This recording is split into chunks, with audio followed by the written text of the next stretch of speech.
you're gonna look great. But if you wanna stay in shape, well, you better hit the GymWits. That's right, man. Tell 'em. Welcome to the GymWits podcast. I'm Ryan George. I'm Justin Guild, a.k.a. Chef Sonic. And we are the GymWits. So I think this is a very Ryan-esque interview because it is an expert on dogs. Yeah, well, I guess you can glean from that I have dogs and Justin does not. I'm a big dog lover and Justin is not. No, you like dogs.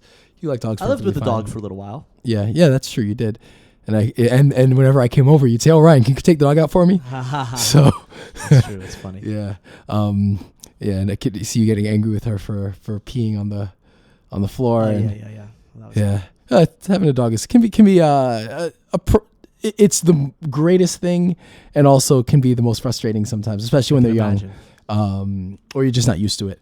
Mm-hmm. It's a really great episode. We have lots to get to and talk about, both dealing with fitness and dogs, as well as just how working with the dog. And why don't you tell listeners a little bit about who we're interviewing today? Yes, we are interviewing Gila Kurtz, and she is an expert on dogs in general, and she has a website just about like dog and human lifestyle, as well as a book that she wrote. So without further ado, here is our interview with Gila Kurtz.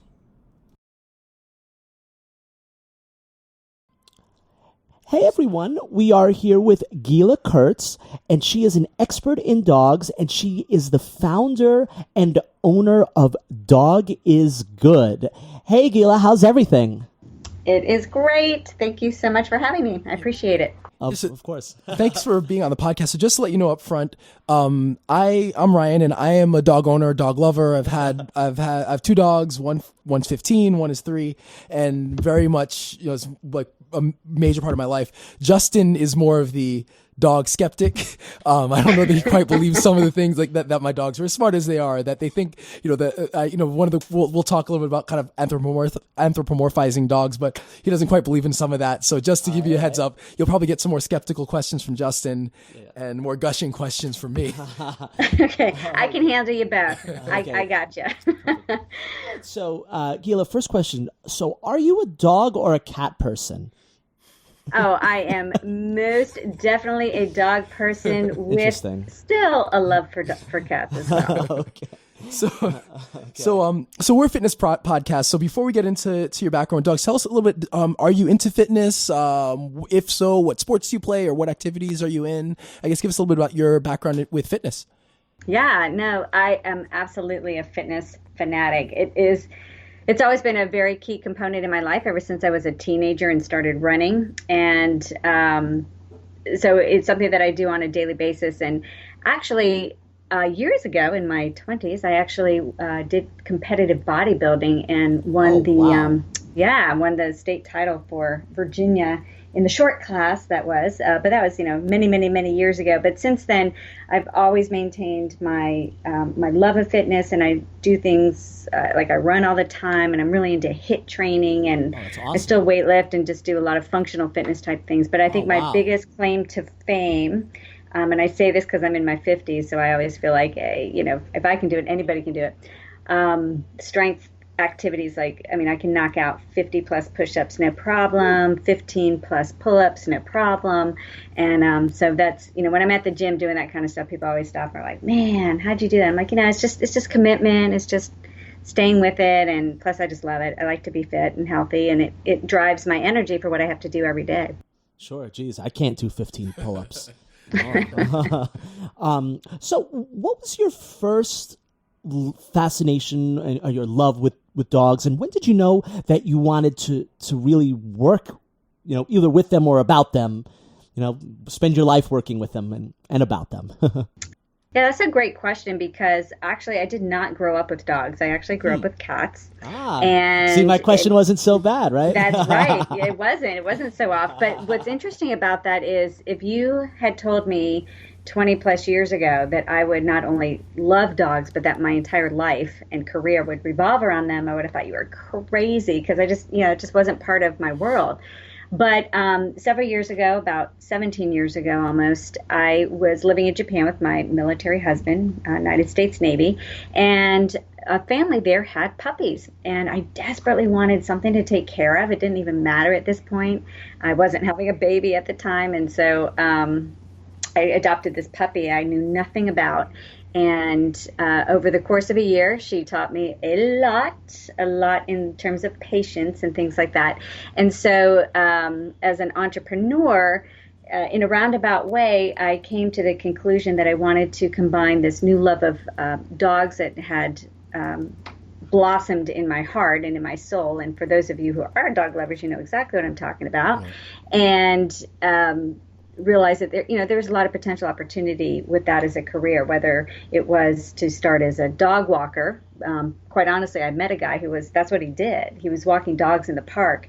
I was visiting the park after a route on my gourmet coffee vending machine business that I had at the time, and I always took my dog to the dog park after. And when he walked in with so many dogs, I was like, oh, what do you how do you have so many dogs? And he explained that that's what he did. And when I asked what he made for a living, I was blown away. The guy was pulling in over six figures. And so I just realized, hey, this could be a fun career. And given that my background is in teaching, I just came to the conclusion that working with people, helping them understand their dogs and work with them in terms of training would be the easiest and most enjoyable thing for me. And it certainly has been. And then from there, other things have blossomed. Awesome. So I guess we'll jump into the questions about dogs then. Well, what is the first thing someone should know before getting a dog? The first thing someone should know well, not the first, but what are a few things? I'm sorry. What are a few things someone should know before, just jumping into and getting a dog? Right. I think the most important question that they need to answer for themselves is, what kind of lifestyle do I have, and what kind of dog will fit nicely into that lifestyle? So, some people just want a small dog that it doesn't require a lot of, activity because maybe they're not so active. But if you're a really active person, you also need to also look at the lifestyle that you lead, and will you be able to incorporate your pet into those activities too, because it's not fair for them to stay home or to be relegated to the backyard. The other thing that I think is the most important to understand is that dogs are not little humans that enter your home. And I think that people need to be very conscientious of the fact that they come to us pre-wired with instinctive behaviors. And so when individuals hire me to help them train their dogs, I will often ask them, well, what is it that you consider to be a good dog? And what do you consider the behaviors to be that you call a bad dog? And inevitably they're creating two lists. And at the end, I'll ask, well, what is the dog? Which one of these is the real dog? And obviously it's what they've defined as the bad dog. So in essence, when we're bringing dogs into our homes, we hire trainers or we ourselves are working with them to de-dog the very nature of who they are, right, as creatures, so that they fit into our world. So being very aware of that, they're not little humans. They don't understand English. They do come pre-wired with certain behaviors, and yet they're incredibly smart, and they can adapt given the right leadership and the right attention to their needs and setting them up for success. That's what I think people need to know. Besides the other obvious, what are the costs involved? What kind of breed is the best breed for my family based on lifestyle and activity? Things like that. So unfortunately, we see a lot in society, just judging just by the number of dogs that end up in shelters, that people don't take the time to understand the requirements of what is involved.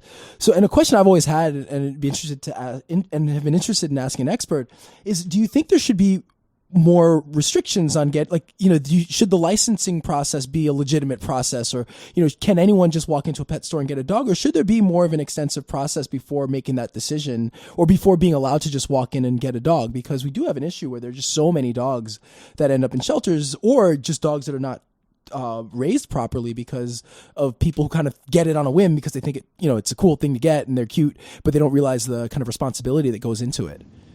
Yeah, I agree wholeheartedly, and I kind of think that has to go, that there's a very relevant correlation there between that pet adoption and actually being a parent to a real human.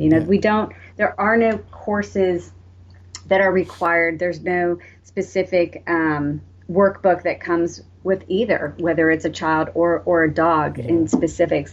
And so, as a professional, I think it's very prudent that an individual going into the process of adopting what is going to be literally a family member for the life of the dog understands very clearly what investment is being made up front. And I mean the investment of time, because the beauty of a dog is that it doesn't require a lot of time in terms of duration to create a behaviorally sound, well-mannered pup that you can enjoy for the remainder of your life, both in and out of the home. I mean, if you're just spending the first solid 6 months and then continuing thereafter, you're going to have it made. But if you're going into the process, because it's so cute, you're going to end up with challenges. And I know that there is no guideline system yet that one has to qualify specifically, other than to showcase that they're going to have a good / loving home. But in terms of really understanding what the dog's needs are and providing those, it would be great if they did that. I think we would see a reduction in terms of what's of the animals that are surrendered, because a lot of the behavior problems are not. We call them behavior problems. They are just exhibiting behavior, their natural behavior. So, I guess that would lead to the next question. What are some of those behaviors that are either misconstrued, lost in translation, that we think a dog is acting bad, but they're just behaving, or maybe we've sort of trained the dog to act in a certain way? What are some of those behaviors that people should know about? I think the most common ones that come up time and time again for my clients and people that I just meet in general is a dog that jumps, jumping all over you type behavior, a dog that makes it very difficult to walk on leash. So a dog that's pulling or lunging at other dogs or barking, that's a particular problem. And I think barking in general too. So people, just don't want their dogs to be barking. But a lot of these things can be resolved by understanding what shapes those behaviors and what keeps them in place. And unfortunately, a lot of people solidify the very behaviors they don't want right from the get-go. So here you have a cute little puppy that is absolutely adorable. Maybe it's a golden retriever, cute little fuzzy pup. And at the time, maybe it's 15 or 20 pounds, just adorable. Well, less than that, because you can pick it up. And you're letting it jump on you, you're giving it all sorts of attention, and then, by the time it's a 100-pound dog covered in mud, it doesn't understand that all of a sudden you don't want it to jump on you. So, knowing how to set the dog up for success from the get-go, knowing how to get the right behaviors in terms of how you're attending to your dog. People reward barking all the time by talking to their dog and telling them to stop and be quiet and no. And so they're giving all sorts of attention to the animal when they're doing the very things that they don't want the dog to do. If they manage the environment and set them up for success and are aware of what's going on, then they can turn that around and prevent those problem behaviors from even happening from the get-go.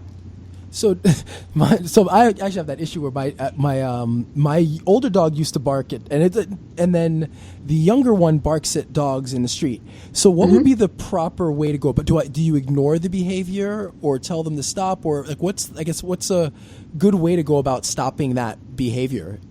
Right. Well, I think it depends on the context of the situation. Yeah. So if your dog is barking because you're out on a walk and it sees another dog and it's barking, there's a couple things going on. Is it barking because it wants to go over and play and interact? Is it barking because it's nervous and it's more of a distance-seeking bark, like go away kind of bark? Yeah. It depends on the situation, but regardless of what that is, if your dog has already learned a very solid attention cue to you, you can get your dog's attention on you. You can give them something else that they can be doing so that if they're engaged in that, they can't be barking at the other dog. Yeah. And if it is a case, out on walks, leash frustration is very prevalent.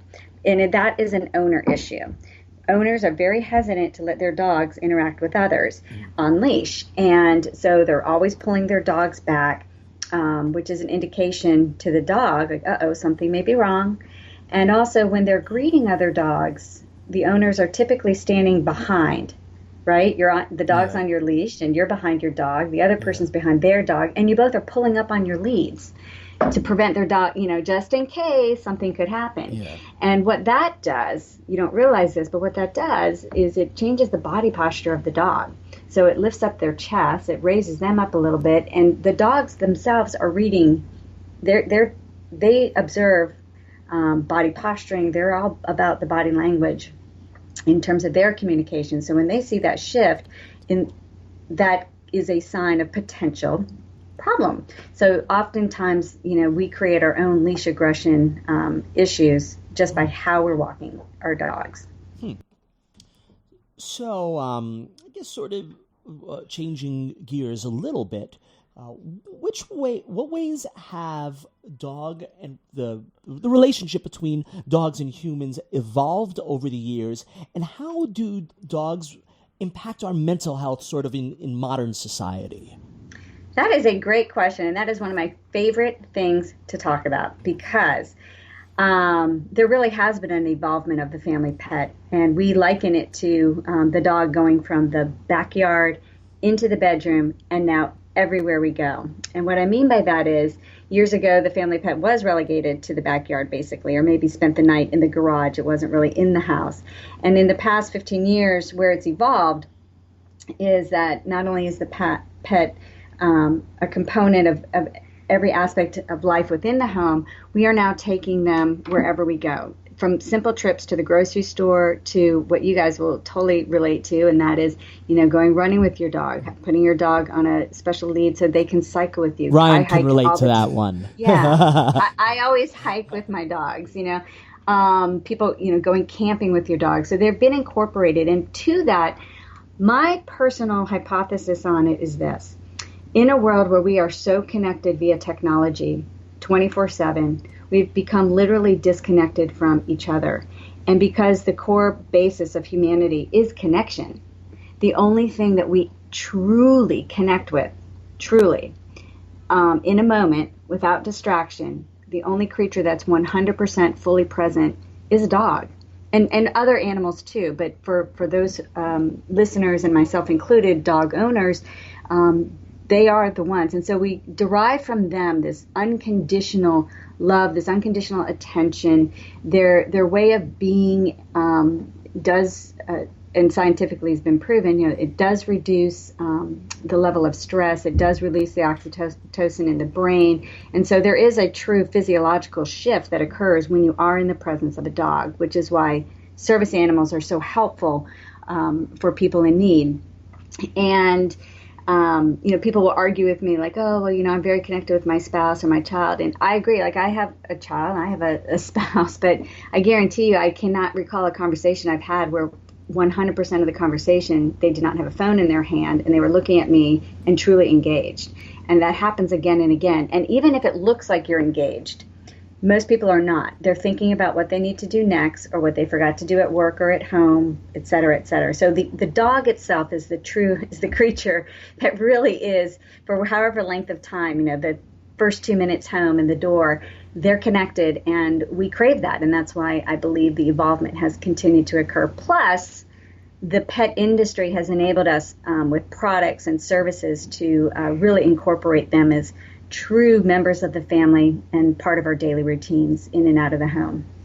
Wow. So it's true that pets have really, become almost a stronger member of the family, very, very close. So when people say, oh, my dog loves me, right? You hear it all the time. What does that mean? What is a dog's capacity for love? Like, does it love us the same way we love it? Does it see us as its provider? What does that mean when someone says, my dog loves me? Is that really correct? Are dogs able to feel that? So that is a really excellent question. And I'm going to be honest, I don't necessarily have 100% of the answer, but I will share with you what my thoughts are. on it. The term anthropomorphism, of course, you mentioned it earlier prior to the show. We were talking, and it is a very common thing that we do to our animals. We crave that love. We project onto them exactly what we feel, and we love our dogs in a way that we don't love other people. Not to say one is better than the other. They're just a different type of love, and because the dogs are so responsive to what is going on with us emotionally, it appears as though they come back and just love you with that same capacity. But in reality, I believe that yes, there is a connection there is a loyalty, and they crave that companionship as well. They're pack animals, so they want to be near their people, but they also see us as the provider of all their resources. So my dog knows I'm in charge of her food. I'm in charge of her access to the outside world. I'm in charge of her access to play, and I'm in charge of her access to, the beds that she sleeps in. So while I can infer that she looks at me with loving eyes, et cetera, she's just happy to be a part of the pack, I believe, and knows that I'm in control of her resources. And at the end of the day, just so long as her resources are met, she's always going to be loyal and loving. And that's just the true nature of dogs anyway. They're just going to always be loyal, and what we imply as love in our capacity. Sure. I guess that leads to the next sort of natural question is, what about other emotions? Can a dog be sad, angry, spiteful, like guilt, things like that? Can they make you feel guilt? Ryan always mentions that the dog tries to make you feel guilty, or the dog will feel guilt after, if it goes to the bathroom on the floor. Like, do dogs have capacity for those types of emotions? I know there's probably lots of discussion on the matter. Yeah, there is a lot of discussion on the matter. And again, this isn't my area of Sure. expertise in terms of, having a strong scientific background on those very subjects. I know there's a lot of research out there on it, though. And, on the sadness thing, I have witnessed myself dogs so I've always had a multi-dog household, and I've had many friends with multiple dogs in a household, 2 or 3 at a time. And when one passes on, there is a grieving process. I did notice a shift in my dogs when one passed away. And again, am I inferring that that's sadness? It appeared to be. It appeared to be like a depression, or just a melancholy, a shift in their overall behavior. So that was very present. Or were they reacting to my sadness? My shift and my tears and my crying. So I don't know 100%, but I like to think that yes, that there is that sign of emotion available to them. And then with the anger, dogs are real simple in that regard. I kind of liken them to guys in this way, in that they can get angry for a second and let you know about it, and they're very direct about it. They don't beat around the bush. So if a puppy or another dog is in another dog's space or is about to take something, they might let them know, like, hey, and for that moment. But there's no real, but that's it. It's just, this is it, done. I don't want you to touch this, or your safety is at risk if you do that. In the case of a mother dog correcting a pup. But is it anger? I don't necessarily think it might be that anger emotion as much as it is a very directive, boundary setting behavior. Or in the case of aggression, where people go, "Oh, that dog's so angry." It's not angry. It's afraid, and it's trying to put distance between itself and what it's afraid of. So just like guys, you guys are the, you might get mad at a friend or whatever. You're like, hey, and then 10 minutes later you're totally fine. Whereas women, we're a little different. We hold on to that for a while. So you mentioned when a dog passes away, and oftentimes for children, that may be their first real introduction to the loss of something. How what's the best way to deal with that? Do you say something like it? I know you're really not supposed to say, "Oh, it's gone away. It's on a vacation." Like you're not supposed to say stuff like that, because a small child might resent the dog for not coming back. I've heard things like that. I've also heard that you're not supposed to just get another pet immediately. What are some tips with dealing with the loss of a pet for children, and even for adults too? It can be extremely traumatic. You're asking such great questions today. I love it. That it is a very traumatic experience, both for children and for adults, because and different to the degree in that the adults have an attachment to the dog based on a different level of emotion and cognitive emotion than a child.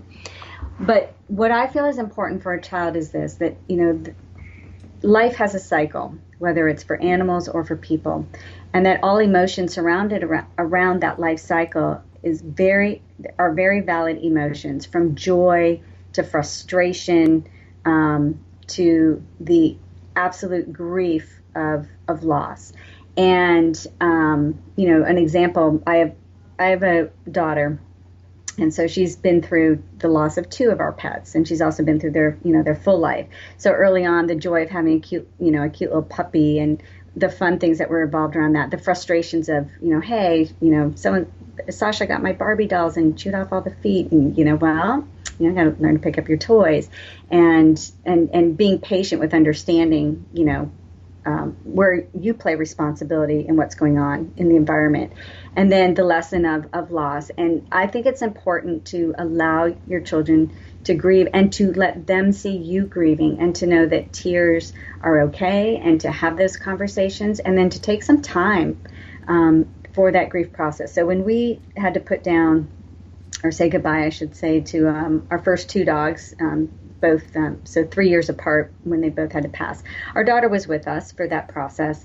And then we as family just went to the beach and just sat, and then my husband and I were more distraught than she was. And again, I think that's just because we're at a different emotional and cognitive level than she was at the time. But I think that's the way to handle it. For me personally, is to allow the child to know what's going on, because it is a normal facet of life, to highlight all the wonderful things, and then to highlight what it feels like, the pain that we feel, and then to own and that it's okay to feel that kind of pain. So let's, I guess, that's a great answer for both. I think for me especially, I'm dealing with an older dog, and kind of how to deal with that process. He's in great health, but like he's starting to lose his hearing, and he's dealing with like little things here and there. That's like, I realize like this is my first dog, and so it's a little scary. So it's good to kind of hear that it's part of what the process, and you just kind of go with it. But I guess changing gears back a little bit to how the dog affects our health. We talked a little bit about mental health, but how does it affect, or how can a dog add to someone's or a person's physical health? Well, again, that's such a great question. And given the focus of your show, I'm definitely excited that you want to talk about that, because that is really, really relevant. Having a dog in the home, yes, it definitely affects our mental health in a very positive way. But it really also affects your physical health. So getting out there, walking with your dogs. I've known people who have lost weight just simply because they got a dog, and now they're out, walking the dog twice a day. Conversely, I've also seen people who have gained weight because their dog had passed, and then they stayed on the couch and didn't, keep up with their activity. But getting out there helps you get fit. And then there's all sorts of fun activities that you can do with your dogs too. So, I mentioned personally, I would run or I hike all the time with my dog. So on that physical note, and walk daily, that keeps me healthy and fit. But other activities that are really fun for the dogs, like engaging in agility trials, where not only is it help to keep you fit, it keeps your dog really fit, but it also really fosters the strength and the bond between the two of you, because you're doing the activity together. Where I live in California, stand-up paddleboarding with your dog is huge, and I love paddleboarding. Although I can't get the lab to she will not stay on the board. Like, this is a water dog, so that's not going to happen for me. But, there's all sorts of activities that are very conducive to participating with your dog, and it makes it more fun. Yeah. So it gives you the opportunity to get out there. So now, if somebody does decide they have a dog and they want to get out there and exercise with the dog, are there limitations as far as like the size of the dog, or what things should that person consider, whether it's like bringing water with them or bringing like an extra meal or treats, or like what can you do to make sure that you're healthy and safe, but that the dog is healthy and safe, especially with physical exertion? Yeah, great. Again, you asked the best questions. So first off, it's looking at the dog itself and its physical capabilities. So there are obviously several breeds that are really built, and their original purpose was for running or guarding or high level activity, herding. Things were running, and a lot of activity was the nature of why they were originally bred. So those kinds of dogs are great for the running, the hiking, the more active activities. And smaller, there are some smaller dog breeds too that are great with that as well. But looking at what is the environment like? So is it really hot day? Even for the fittest dog, they're at risk for heat stroke when it's an incredibly hot day. So being cognizant of that of how the environment can impact their health. Always making sure, yes, that you have water, knowing that if you're going to be out for an extended period of time, that you do carry some extra food because you would for yourself. So also for your dog, and then being equipped with a first aid kit and some emergency food and water always available in your car is really important. And if you're going to be on the water, I'm thinking like if it's water activities, then you'd want to have a life jacket on your dog. Yeah, interesting. So now on to the diets of a dog. Now we know that the industry for dogs, just with accessories and food, has become ginormous. Now, and it's pretty logical to figure you want to feed the dog good food. Right? Obviously, it's fuel. You put it into the body. Better food will have better results. But can we go overboard? Does a dog need to eat organic food? And do people go crazy with not feeding the dog, anything and being very strict? Like, can you feed the dog a few table scraps? Maybe it depends on the breed of the dog. And I know there are a few no-nos that you're not, like chocolate or like a few things that you're not supposed to feed dog. But do people are too worried about that? Are too lax with it? And are we feeding? Do dogs need to eat organic food? Like, what's the deal with the dog's diet? Yeah, you're absolutely right. The the pet food industry has become a ginormous space, absolutely huge, and there's several school of thoughts going on there. The first and foremost is the fact that the rate of cancer in dogs these days has risen quite a bit. So the question becomes: is it the food that they're eating, and what is the quality of the food? And there's a lot of different types out there. There's the organic foods. There's the raw food. There's a lot of people who firmly believe in feeding only raw to the animal because that's how it ate. Years ago, thousands of years ago in their ancestry. There's the food of thought that no grain-free foods, etc. But the food industry has been it has really evolved, and there's a lot of different schools of thought. And so depending on who you talk to on any given day, they're going to have a different opinion. But the fact of the matter is this: ideally, just as with ourselves, trying to reduce the amount of chemicals and non-necessary ingredients in the diet is always helpful. Feeding natural type things. I don't feed my dog raw. I don't have anything against it. It's just not something that I do. But I do use grain-free and protein-based foods with a lot of nutrients in it because my dog is very active. Some people, I have a client who will not feed her dog anything meat related, so the dog only gets salmon or fish based type products. So yeah, I think it's just a very, very personal thing. But I think that just like anything else, the more natural you can go, and also I do feed my dogs on occasion real vegetables and things like that mixed in with their food. So trying to get them some of the natural nutrients that come from, raw vegetables that are healthy for them, greens and sweet potatoes and things like that, just to extend ideally the life of the dog. And there's some really great websites out there that address this, because as we want our dogs to stay with us as long as possible and lead a quality of life into their senior years, the diet definitely does have an effect, just like it does with us. So now, your business is Dog is Good, and you also wrote a book, correct? I did. Yeah, I did. Can you tell us about those things? Yeah, so Dog is Good is a lifestyle brand for dog lovers. And basically, we share how great it feels to be with your dog on a daily basis. And we do that through a variety of different products that are available for people that really speak to who they are as a dog lover. So if you go to the Dog is Good website, you'll find things from apparel to gift products to home decor products, accessories, all sorts of fun stuff. But the reason why the brand has become the brand of choice among dog lovers is that it's very message driven.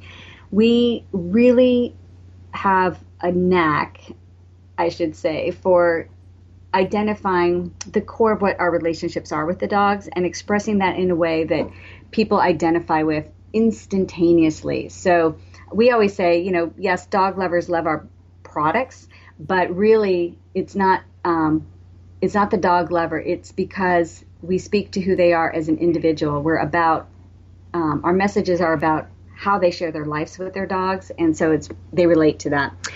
And then on the book, which is my biggest passion right now, Fur-Covered Wisdom, A Dog Can Change the Way You See the World.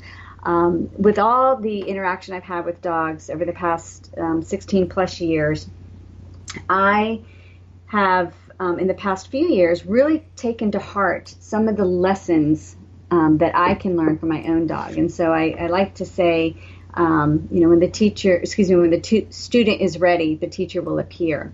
And I had a period in my life as I was building this business and trying to be everything to everybody all at the same time. You kind of reach a point of where you're going to implode. And it was at that point that I kind of looked at my Labrador Retriever and thought one morning as I watched her wake up so exuberant to take on the day that I just kind of said, gosh, I wish I could wake up like her every day. If I could, every day would be amazing. And I thought about that for a second. I was like, gosh, I bet if I watch her and kind of begin to glean how she interacts with every day, I might learn a few things. And so that's what the book is about. And that's my mission and message to others, that there are anecdotal lessons that we get from our pets on a daily basis. Wow. And if we are open to drawing those lessons out and taking one at a time to apply to our own lives, we truly can learn to live more simply, shift how we are in our businesses, and really bring play and joy back to our lives in a way that dogs experience on a daily basis. Wow. This is kind of a random question, but it just popped into my head. It was freezing. I live in New York City. It was freezing the other day, and I was outside walking with my girlfriend, and we saw a woman who we've seen with a dog, and she loves that dog. She's always saying, cute things to it.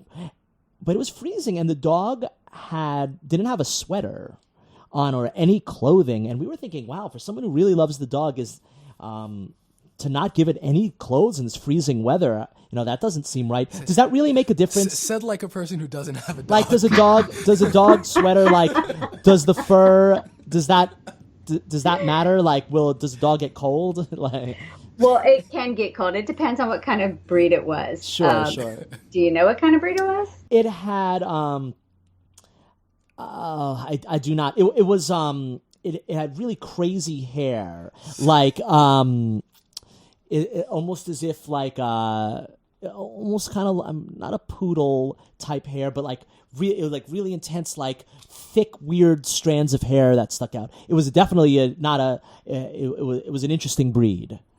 Let me try to look. I'm gonna try to look it up right now. Okay. While I'm looking it up, to answer. Sorry. I was going to say, to answer your question, dogs can get chilly. Like certain breeds who have very, very fine fur, or very little fur, like no fur, even a Chinese crested or a Boston Terrier. You know, when the temperatures start to get very, very cold, they can be chilled too, because they're not running around. They're walking with the owner, or they're just standing there, so they can. Other dogs with a lot of fur, again, it depends on the amount of time they're out in the cold. But yeah, you know, I know that's why that part of the pet industry has grown. There's also special booties that you can put on a dog for areas where you might live in the snow or extreme cold, or ice, you know, where they put salt on the ground to protect their paws, or extreme heat, like in the case of Phoenix, if you've ever gotten out of a car and just touched the pavement. People don't realize. I watch dogs at the beach. If you've ever stood on the sand when your feet are burning hot, do you know what I'm talking about? Oh, yeah. Yeah, well, we don't think about that with our dogs. Sure. And their little paws are burning hot too. Yeah. So there are products that are definitely, yes, they're really true. There is some true utility there. I actually 3D printed booties for my dogs, which worked well because I was able to like scan their paws, and then design booties that fit exactly to their paws, and kind of that is amazing. Have a hinge, and yeah, it worked well. But yeah, like from what I understand, because it doesn't get really cold here, but I think from what the vets have told me is, like, you know, if it's below freezing, then you might need it. But otherwise, as long as they're walking and you're not stopping, you know, they're or you know, and like mine are Yorkies, so they have a good amount of hair or fur, and like it's not necessary. But I've had that experience, and I wonder if you have too, where if you, like, in the cold where the dogs are fine, I'll get people that will yell at me about having a coat on the dog, which is anthropomorphizing the dogs, because it's like, no, the dog's fine. They're just walking. He's happy enough to be outside. Yeah. I guess we don't. I know we feel cold, but I guess we're wondering if the dog's fur protects it. I think that's probably what we're. Yeah, the dog's fur does protect it, but like your vet did prescribe, you know, when the temperatures start dropping into those single digits, you know, anything added can be helpful. Yeah. All right, so now I guess we'll close with this. Gila, you have a partnership, right? You always do a partnership every year, correct? Yes. So now you have a new one that you're working with right now, correct? Yes, I'm very excited about it. So Dog is Good. We are a veteran-owned business. My husband, almost 28 years now. It was 27 years in the Navy. Has since retired as Navy captain. But as a veteran-owned company, it's near and dear to our hearts to support our military. But because we are also love dogs, we have our corporate giving arm is called Dog is Good for Patriots. And every year we select an organization that really epitomizes the positive benefits of the dog-human relationship. And this year, I'm super excited to support Warrior Canine Connection. They are based out of Maryland, and they have a very unique approach to training service dogs for veterans with PTSD. So in most cases, service training is done by individuals, volunteers, and then the dog is given to a person in need. In this case, with Warrior Canine Connection, I just love this. I think it's so brilliant. Okay. So the veterans with PTSD, they are the ones that are actually training these puppies. Oh, wow. So one puppy will actually touch 60 to 70 lives over the course of a year. And that training in and of itself provides therapy for those individuals, so that rather than only one getting the benefit of a service dog, now you have 60 to 70 getting the benefit of working with these animals, the therapeutic benefit of that. And then, yes, one does get the service dog who will stay with that person for the remainder of its life. But as the cycle rolls throughout the training program, it's just amazing the difference that these animals will make. And, our service members, they need that. And so it's just such an honor to support that. We have a whole line of products that support it. We do other fundraising activities throughout the year in support of them that we'll be launching. And then we also, because we sell to retailers throughout the country, we also encourage them to partner with us on key holidays in the year, like Memorial Day and 4th of July and Veterans Day, to do a Roundup for Patriots program and then donate proceeds them as well. So it's our goal to just, create awareness for what they do and how they serve, and then to be a very small component in that in forms of making our contribution to make a difference. Wow, that's fantastic. It just sounds so touching and can really impact so many people positively, and great for the dogs as well. Oh, absolutely. Oh, and by the way, I found out what that dog was. I'm pretty sure it was a poodle. Oh, was it? So I wanted to repeat this warm. Depending on what the temperature was, I'm sure it was fine. Okay, all right. Gila, thank you so much for coming on. You are just an amazing wealth of knowledge, and it was really fun speaking with you. I learned so much stuff. Ryan, did you learn anything? Yeah, of course. Yeah, definitely. Excellent. Try to put into practice getting my dog to stop barking in the street. Okay. Nice. All right, well, thanks that's so much. great. It was an honor to be a guest on your show, and I appreciate it. I also appreciate you pushing out health and well-being to the world out there, because it's all a holistic approach, to growing our lives. It's health, it's wellness, it's giving back, it's the relationships we have with our dogs and other people, and so I appreciate that and the chance to share with your audience. Excellent. Great. So once again, thank you very much. You're welcome. So apparently we asked some pretty good questions. Yeah.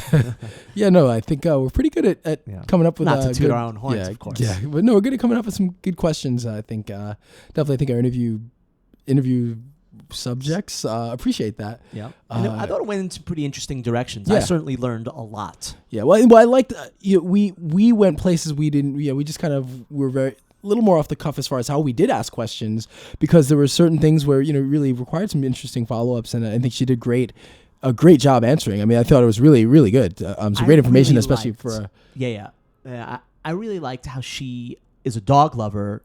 Her whole life is built around it. It's her business, but she's not unrealistic about it. She's not like, oh, my dog, loves me with all its heart and would do anything for me. Like she's realistic about it. Yeah, my dog loves me. She's loyal, but also this is the dog's capacity for emotional sort of intelligence. Yeah, and I think it is important. There's a certain level of I don't want to say detachment, because that's not the right word, because I love my dogs like they're my own kids. Sure. But there is a level that you need of objectivity that's necessary, that you need to be able to take a step back at times and say, all right, it's a dog. This is their capacity, and to stay away from over anthropomorphizing the dogs and assigning behaviors to things that aren't really there. Sure. And it makes a big difference, and I think it's a lesson that everybody could learn. But I thought it was great, and I think anybody that's a dog lover or dog owner or thinking of having a dog could really gain a lot from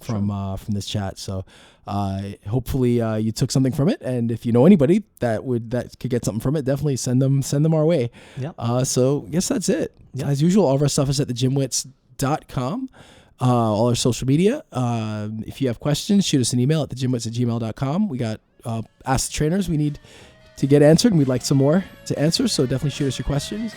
So that is it. I'm Ryan George. I'm Justin Guild, a.k.a. Chef Sonic. And we are the GymWits.